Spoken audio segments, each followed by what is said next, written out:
Ассалаумағалейкум қазақ елі, қалайсыздар? Біздің тауықтарыңыз жақсы ма, аман ба? Тауықтар біздер былай шетті жасап, рамаларды бүйтіп жаматымыз. Былайынан өткендеріңізде көрінісі бұл.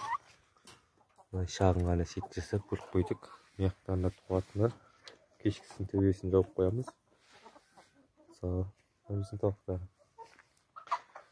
Кеше бір көрерменіміз осы алдындағы видеода жазған екен.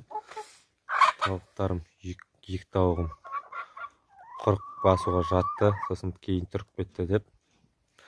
Ол тауықтарыңыз 40 болуға дайындалып жүр. Ол тауықтарың жақын арада жұмыртқаға жатады. Сол, пока жаңалық жоқ. Кеше бір көрерменіміз WhatsApp нөмірімне жазып тұр. Аға, инкубатор жасасам балапан шыға ма? Сіз сол туралы видео түсірсеңіз қалай болады деп. Мен сол көрерменімді, сол подписчиктегі балаға бола, сол менде кеше инкубатор жасадым қолдан.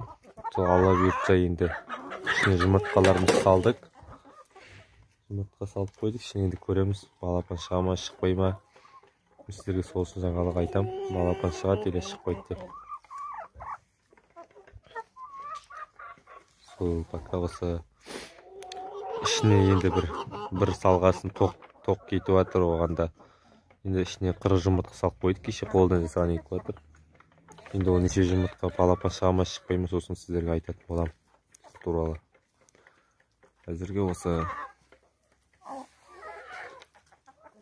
Мынау біздің мама деп.